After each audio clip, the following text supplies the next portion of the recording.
ఊహించండి, మీరు ఉదయం నిద్ర లేచి ఫోన్ చూస్తారు, నో సర్వీస్. వైఫై చెక్ చేస్తారు, డెడ్.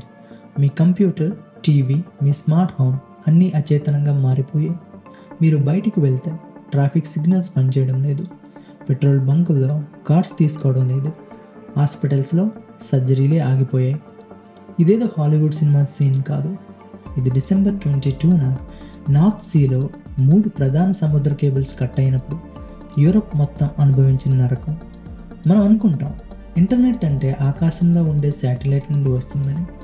కానీ నిజం ఏంటంటే ఈ ప్రపంచాన్ని నడిపిస్తున్న 99% డేటా మీ వాట్సాప్ మెసేజ్ నుండి మీ బ్యాంక్ ట్రాన్సాక్షన్ వరకు అన్నీ సముద్రం అడుగున ఉన్నటువంటి వెండ్రుకాంతి మందపాడి గాజు పోగుల ద్వారానే ప్రవహిస్తాయి.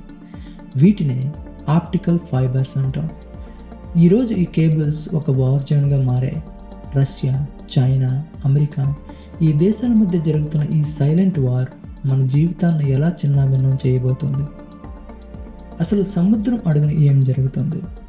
Let's dive in. మీకు తెలుసా, ప్రతిరోజు ఈ కేబుల్స్ ద్వారా $10 ట్రిలియన్ కంటే ఎక్కువ విలువైన ఆర్థిక లావాదేవీలు జరుగుతాయి. అంటే మన ప్రపంచ ఆర్థిక వ్యవస్థకు ఈ కేబుల్స్ అనేవి వెన్నెముక లాంటివి. ఒకవేళ ఈ కేబుల్స్ కట్ అయితే ఏం జరుగుతుంది? స్టాక్ మార్కెట్లు ఒక్క నిమిషంలో కుప్పకూలుతాయి, బ్యాంకింగ్ వ్యవస్థ స్తంభిస్తుంది, డిజిటల్ కరెన్సీ అనేది కేవలం ఒక నంబర్గా మిగిలిపోతుంది.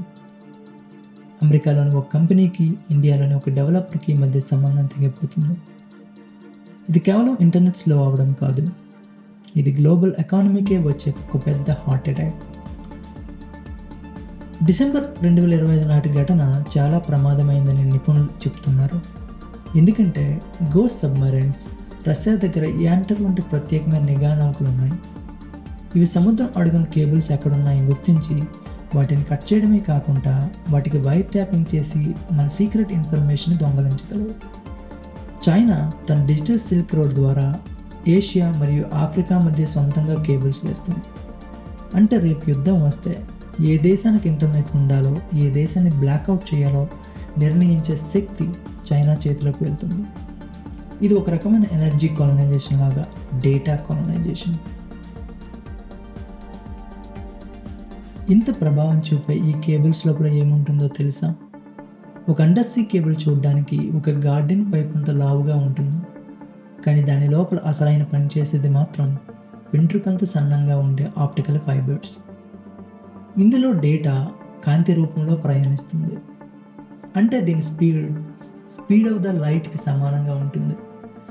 1000 కిలోమీటర్ ప్రయాణంలో ఈ స్పీడ్ తగ్గకుండా ఉండడానికి ప్రతి 50 నుండి 100 కిలోమీటర్లకు ఒకసారి రిపీటర్స్ ఉంటాయి. ఇవి సిగ్నల్స్ని బూస్ట్ చేస్తాయి. సముద్రపు నీరు లోపలికి వెళ్లకుండా పెట్రోలియం జెల్, రాగి గొట్టాలు, ఉక్కు కవచాలు ఇలా ఎన్నో పొరలు ఉంటాయి. కానీ ఇక్కడే ఒక పెద్ద సమస్య ఉంది. ఈ కేబుల్ సముద్ర పొడుగున ఉన్న పర్వతాల మీద, లోయల మీద పడి ఉంటాయి. ఒకసారి కేబుల్ కట్ అయితే దాన్ని రిపేర్ చేయడం ప్రపంచంలోనే అత్యంత కష్టమైన పని. కేబుల్ రిపేర్ షిప్స్ సముద్రంలో మధ్యలోకి వెళ్ళి తెగిపోయిన 2 చివరలను రోబోటిక్ చేతులతో పట్టుకొని వాటిని బయటికి తీసి మళ్ళీ కలపాల్సి ఉంటుంది. దీనికి వారాల సమయం పడుతుంది. యుద్ధం జరిగే సమయంలో ఈ రిపేర్ షిప్లను శత్రు దేశాలు కూల్చేస్తే ఇక ఆ దేశం కొన్ని నెలల పాటు అంధకారంలో ఉండాల్సిందే. అయితే మన దేశం భారత్ పరిస్థితి ఏంటి? ఇండియాకి ముంబై మరియు చెన్నై అనేవి 2 ప్రధాన గేట్వేస్. మన దేశంలోకి వచ్చే 90% ఇంటర్నెట్ ఈ 2 నగరాల నుండే వస్తుంది. ఒకవేళ అరేబియా సముద్రంలో లేదా బంగాళాఖాతంలో ఏదైనా కుట్ర జరిగితే మన డిజిటల్ ఇండియా కళ ఒక క్షణంలో చెదిరిపోతుంది. అందుకే ఇండియా ఇప్పుడు దొలేరా వంటి ప్రాంతాల్లో సొంతంగా సెమీ కండక్టర్స్ మరియు అడ్వాన్స్డ్ నెట్వర్కింగ్ హబ్లను నిర్మిస్తోంది. అయితే ఎలాన్ మస్క్ యొక్క స్టార్లింక్ దీనికి పరిష్కారం కాదా అని మీరు అడగవచ్చు.